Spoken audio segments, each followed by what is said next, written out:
Gracias a las lluvias en el río Coca, la generación subió a 940 megavatios en Coca-Codo Sinclair y por eso los cortes previstos para hoy se han reducido. La programación de apagones hasta el miércoles en el país varía entre 10 y 14 horas, pero en Guayaquil algunos sectores solo tendrán cortes de 4 horas. Para cumplir la oferta que el presidente Noboa evocó anoche de no tener cortes en diciembre, las nuevas termoeléctricas deberán producir 500 megavatios y las hidroeléctricas 1000 megavatios adicionales. Desde mañana, las clases en escuelas y colegios públicos de jornada matutina retornan a su horario habitual, pero por los apagones, las clases bajaron de 40 minutos a 35 minutos. Las tareas se hacen en clases y no se envían investigaciones. La vía Puyo-Baños está cerrada debido a las intensas lluvias que provocaron el colapso de una alcantarilla y el cierre del paso a los 5.000 vehículos que a diario circulan por esa carretera.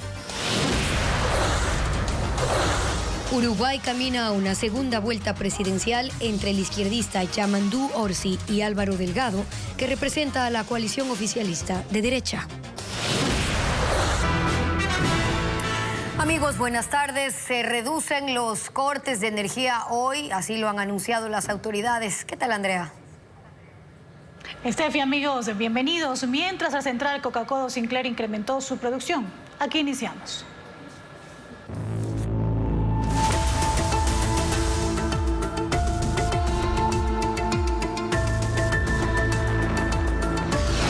Apagones, ¿qué alivio darán? El gobierno anunció que reducirán los horarios de los cortes de energía programados para hoy, por lo que la central Coca-Codo Sinclair incrementó su producción a 940 megavatios debido a que el caudal del río subió. Diego Cuenca describe la situación. La lluvia que cae en la Amazonía en las últimas horas incrementó el caudal del río Coca. La semana pasada ingresó un promedio de 100 metros cúbicos por segundo y a las 10 de la mañana de ese lunes subió a 453 metros cúbicos por segundo. Eso ayudó a mejorar la producción de energía de la central Coca-Codo Sinclair, que actualmente genera 940 megavatios, con 6 de 8 turbinas que tiene. Por eso el Operador Nacional de Electricidad, SENACE, anunció que los cortes programados reducirán mientras el caudal lo permita. Ese escenario ayuda a recuperar las reservas energéticas en el complejo hidroeléctrico de Paute, pues las centrales Mazar, Molino y Sopladora permanecen apagadas. En el caso de Mazar, desde el sábado dejó de operar y durante estos 3 días, la cota pasó a 2.112 metros sobre el nivel del mar, a 3 metros por debajo del nivel mínimo, que es 2.115. La cota de Molino está en 1.979 metros sobre el nivel del mar, a 4 metros por encima del nivel mínimo. Y la cota de Sopladora está en 1.315 metros sobre el nivel del mar, a 3 metros por encima del mínimo. Hay optimismo porque el caudal del río Paute, que alimenta a esas hidroeléctricas, empezó a incrementar ligeramente con las lluvias que empezaron a caer desde las 11 de la noche del domingo. Y según la empresa pública de agua potable Etapa, las precipitaciones continuarán durante las próximas horas por la humedad que existe en la capital Azuaya. Con esta variación climática, el 58% de la producción eléctrica del país es de las centrales hídricas y el 42% del parque termoeléctrico y otras fuentes de energía no renovable. El gobierno quiere solucionar la crisis eléctrica en diciembre. El ofrecimiento oficial es incorporar hasta ese mes más de 500 megavatios. Si eso se cumple y las lluvias llegan, los apagones podrían terminar. Francisco Garcés tiene más detalles. El presidente de la República, Daniel Noboa, cree que con suerte en diciembre se terminarán los apagones. Para que eso suceda se requiere nueva generación térmica y que las hidroeléctricas se recuperen. En sus cálculos, el presidente parte de que el déficit de generación llega a 1.400 megavatios en las horas de mayor consumo. Su plan es que en los próximos 2 meses el país tenga generación térmica adicional para suplir 1/3 de ese déficit.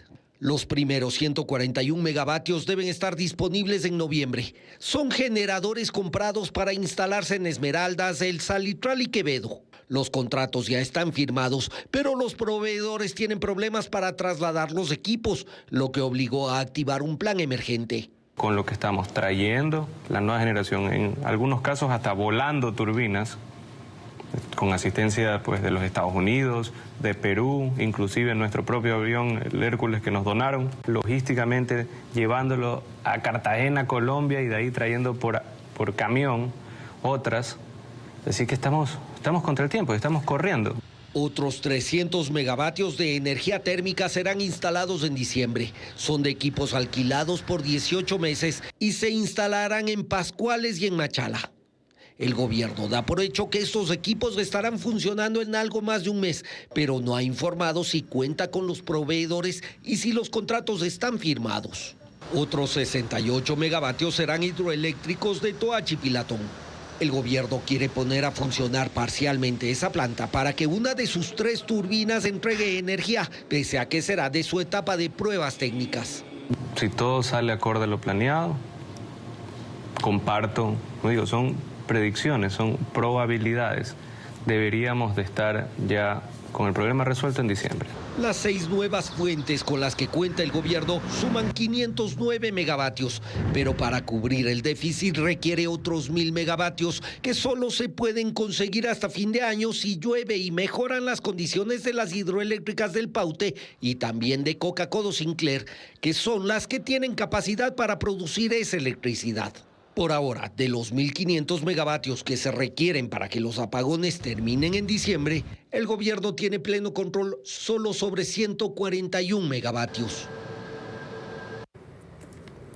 Intensas lluvias provocaron el colapso de una alcantarilla en la vía Puyo Baños, causando deslaves y el cierre del paso vehicular. Maquinaria trabaja para habilitar una ruta provisional para esta tarde, aunque hay quienes se arriesgan para cruzar a pie mientras se restablece el tránsito. 15 horas de intensas lluvias provocaron el colapso de una alcantarilla en el sector Kilo 2, en la vía que conecta a Pastaza con Tungurahua. Varios vehículos quedaron atrapados por la fuerza del agua que corría por el asfalto. Hemos tenido este deslave, derrumbe realmente, que se ha llevado toda la calzada, la vía, desde Puyo hasta la jurisdicción de Tungurahua, que este es el más complejo como punto crítico. Tenemos aproximadamente unos 6 derrumbes más. El material de los 6 deslizamientos son retirados para habilitar el paso vehicular. Sin embargo, hay personas que atraviesan la carretera a pesar de los peligros.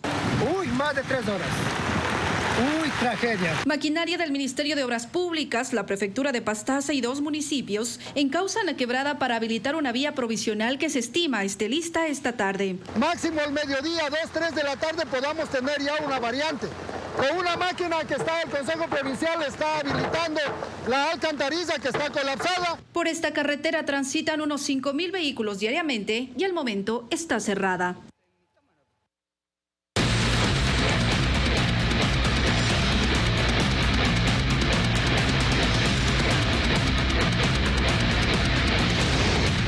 Estados Unidos. ¿Qué inclina la balanza?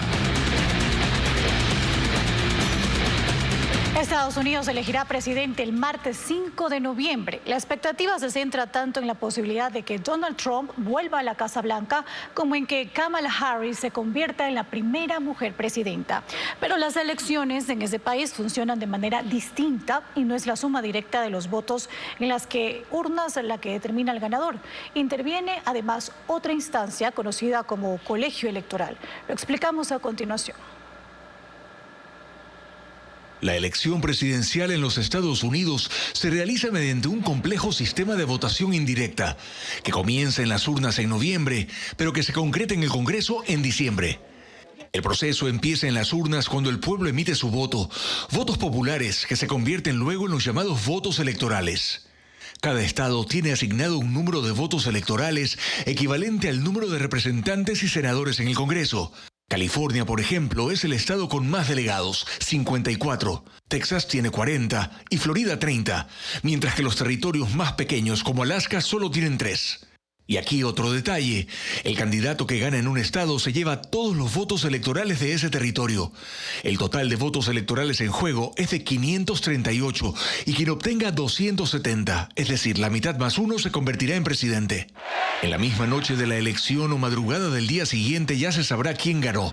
Pero oficialmente ese resultado tendrá que validarse en diciembre con un acto en el Congreso, cuando entre en acción el denominado colegio electoral, que es en resumen un grupo de 538 electores, representantes del partido vencedor en cada estado. Ellos emitirán los votos finales y tras el escrutinio se proclama al ganador, que asumirá la presidencia de los Estados Unidos el 20 de enero de 2025.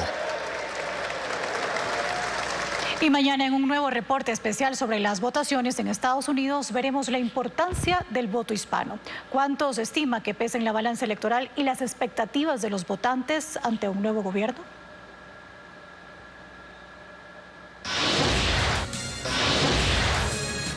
La banca privada difiere el pago de cuotas por vencer de créditos sin que se aumente su interés hasta por 90 días. ¿Cómo funciona la medida?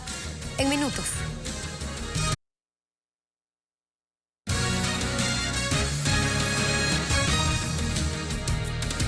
Hasta 3 cuotas podrán aplazar los deudores de créditos y tarjetas de crédito sin que se aumente su interés. Diego Puente explica que la Asociación de Bancos Privados del Ecuador tomó la medida y será implementada en 14 instituciones bancarias.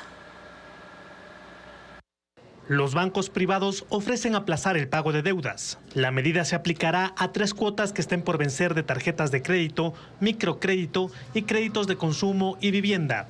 La Asociación de Bancos Privados, Asobanca, que agrupa a 14 de las instituciones financieras más grandes, tomó la decisión por la crisis generada por los apagones. Los bancos se enfocan en los sectores que concentran el mayor número de clientes. Hay cerca de 700,000 personas con microcréditos y 2.5 millones de clientes con saldos de sus tarjetas de crédito. Los clientes que accedan a este beneficio no pagarán durante los próximos 90 días ni capital ni interés. Esas 3 cuotas se van a ir hasta el final de la tabla de amortización y entonces durante esos 90 días o esas 3 cuotas mensuales, la persona no va a verse presionada a buscar los recursos para poder honrar sus obligaciones con el banco en este momento tan álgido de la crisis energética.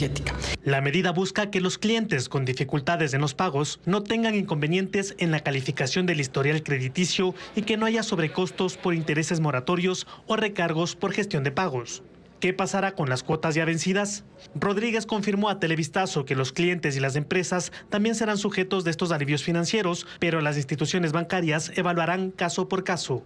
Lo que se va a requerir es que la pequeña empresa, las pymes o las grandes empresas acudan a la institución, presenten su necesidad y en ese momento, en una solución que le funciona a ese empresario, las instituciones bancarias y ese empresario van a llegar a un acuerdo de cómo solventar esto. La asociación no indicó una fecha para aplicar la medida. Lo hará en los próximos días tras adecuar el sistema operativo.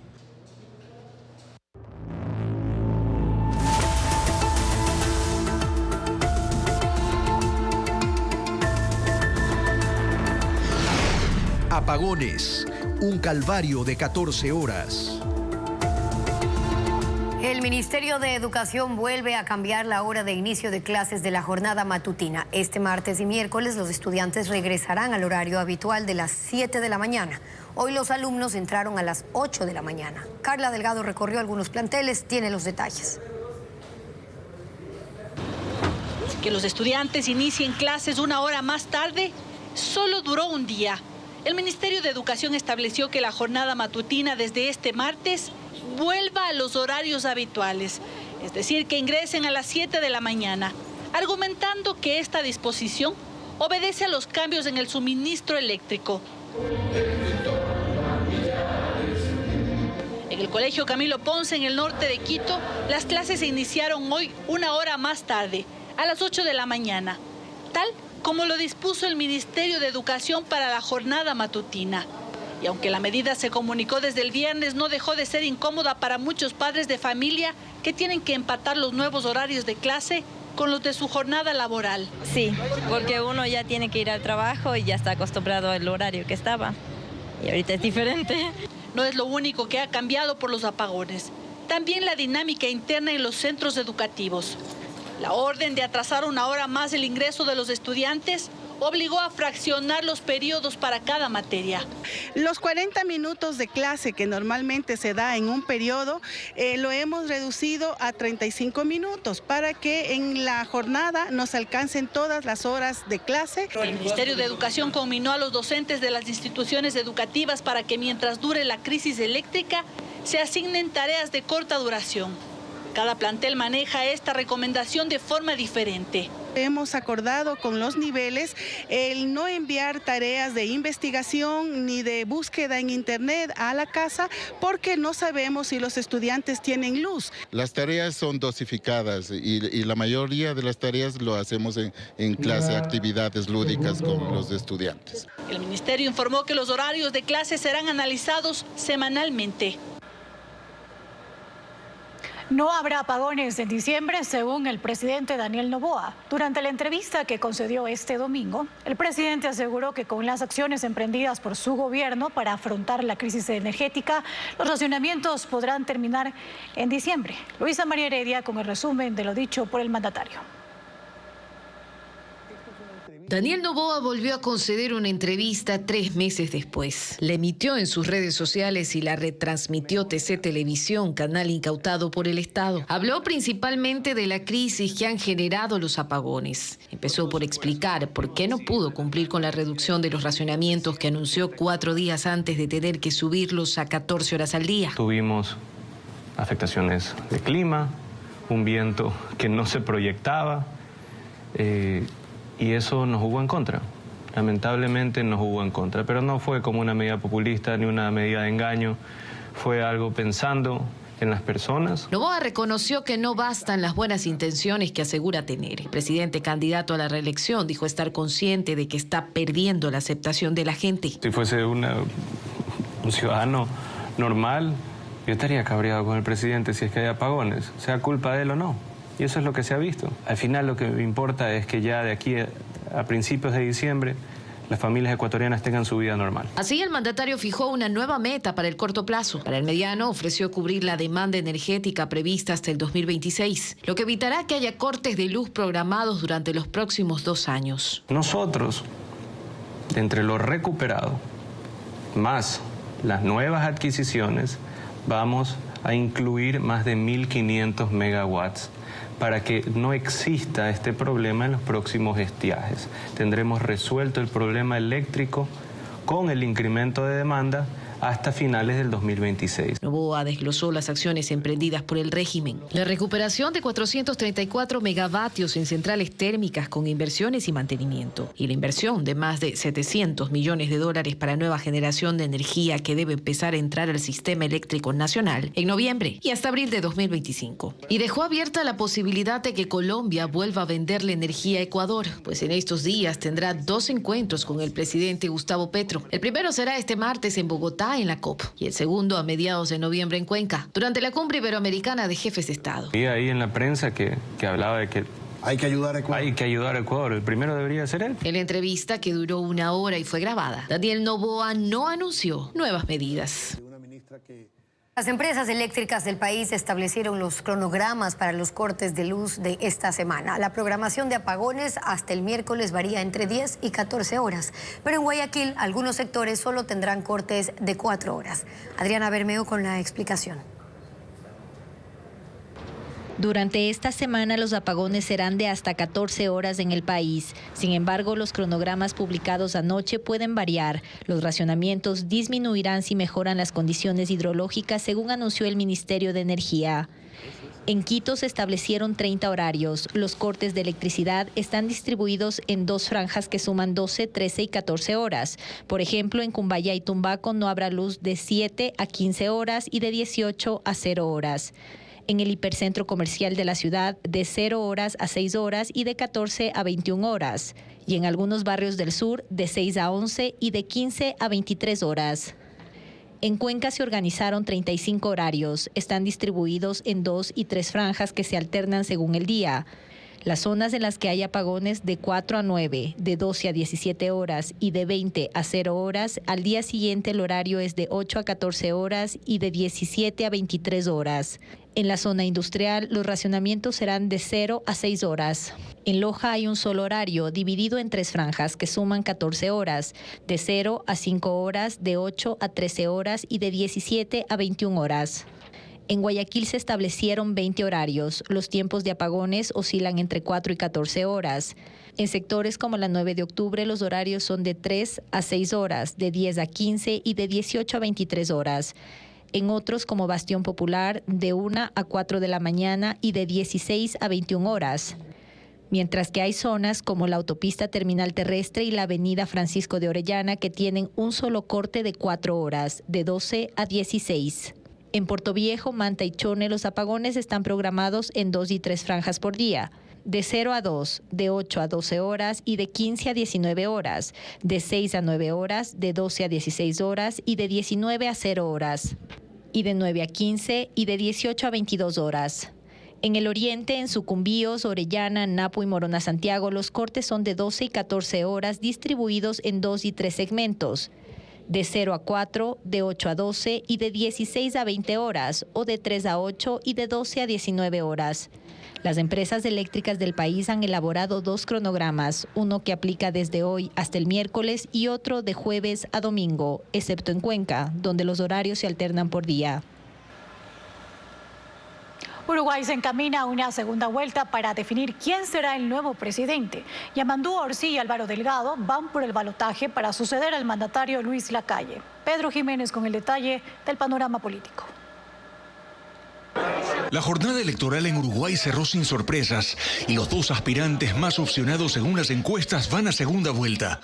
Ellos son Yamandú Orsi, del izquierdista Frente Amplio, que obtuvo 43,9%, y el centroderechista Álvaro Delgado del Partido Nacional con 26,7%. Nuestro Frente Amplio es nuevamente el partido más votado del Uruguay. Orsi espera recuperar el poder para la izquierda que por 15 años gobernó con los expresidentes Tabaré Vázquez y José Mujica. Que vamos a representar a mucha gente creída en la política. Álvaro Delgado, en cambio, de la coalición oficialista, espera construir una nueva alianza de la derecha para seguir gobernando, con la línea del actual presidente Luis Lacalle, quien ha dicho que espera una transición ordenada del poder con el ganador, que se definirá en segunda vuelta el 24 de noviembre. En la jornada del domingo, los uruguayos votaron además por la renovación del Congreso. El Frente Amplio ganó la mayoría para el Senado, mientras que se registra un virtual empate en la Cámara de Diputados. En Estados Unidos, un hombre ganó $1 millón gracias a un billete de 20 que se encontró en el suelo. Harry Hicks, residente de un pueblo de Carolina del Norte, usó los 20 que encontró para comprar un billete de lotería raspadito Extreme Cash. Hicks reclamó su premio y cuando se le preguntó qué haría primero para celebrar la gran victoria, dijo: iremos con toda mi familia.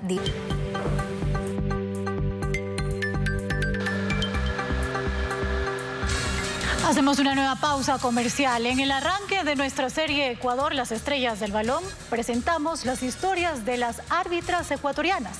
4 de ellas tienen certificaciones de la FIFA.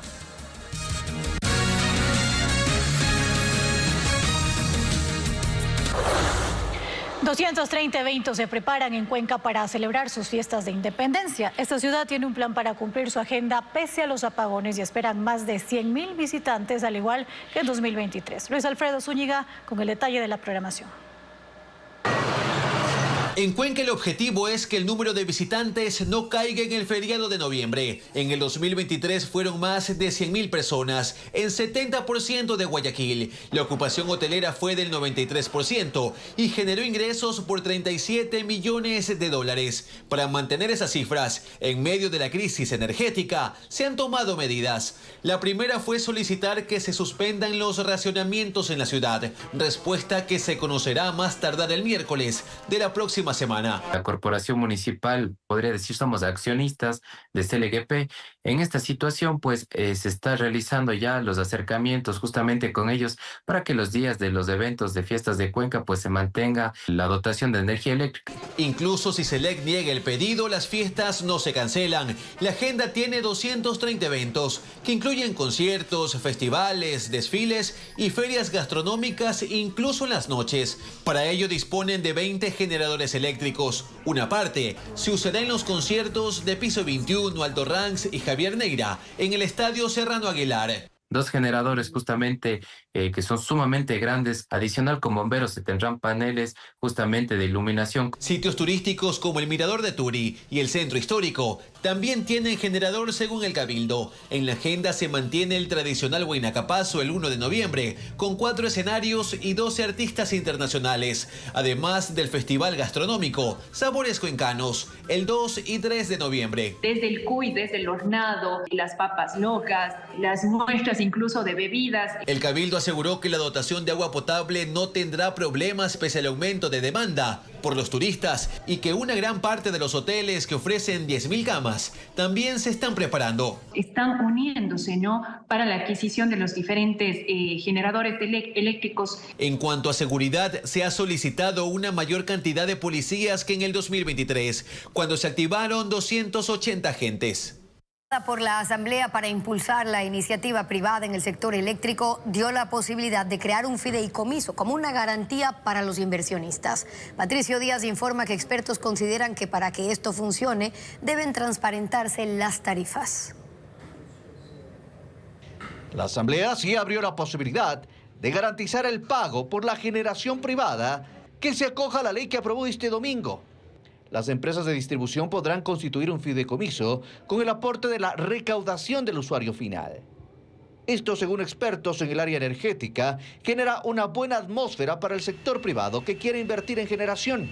Sin embargo, debe estar complementado con tarifas transparentes y reales. El gran problema es el subsidio, y esto hay que entenderlo, porque lo que ven los inversionistas de riesgo no es necesariamente que el Estado no cumpla con un pago, sino que no le alcance para cubrir el pago.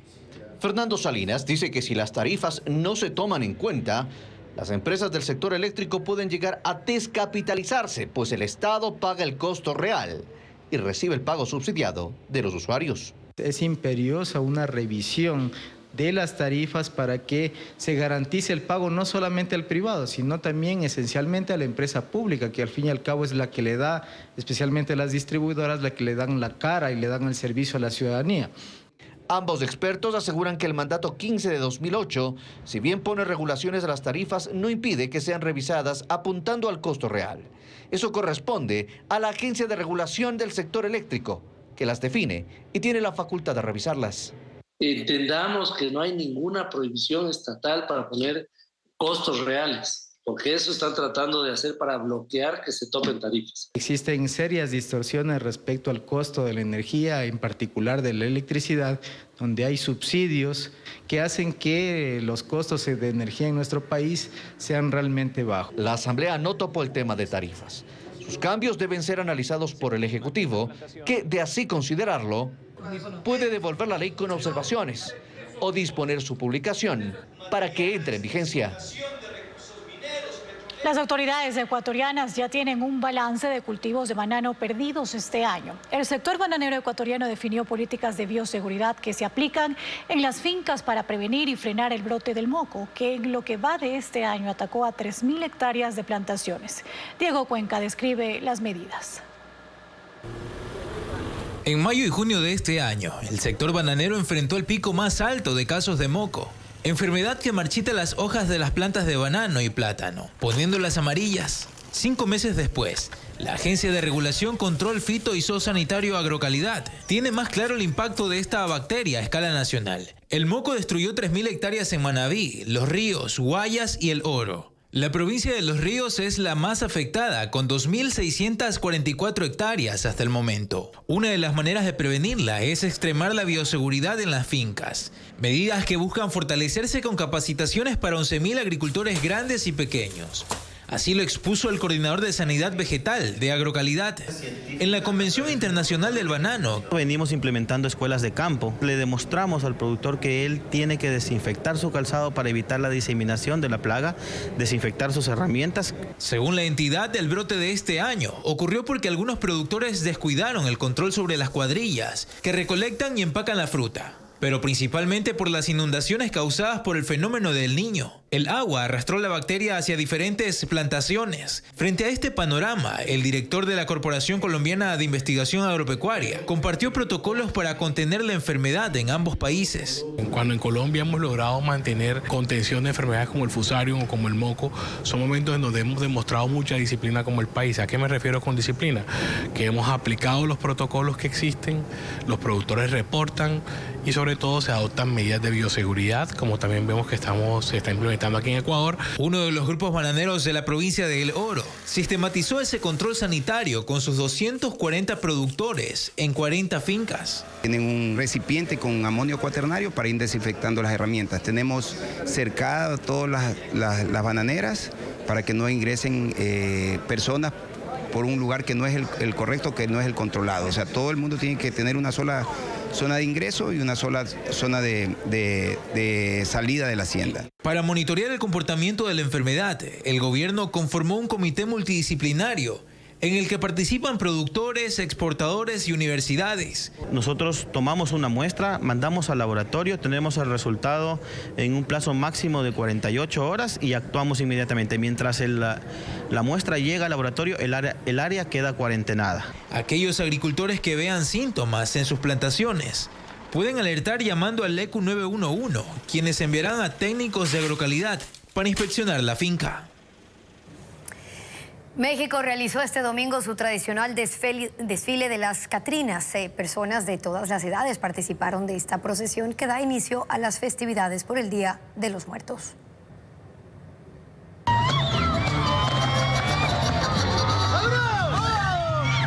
México empieza a rendir tributos a sus muertos con el mega desfile de las Catrinas, una procesión con miles de participantes.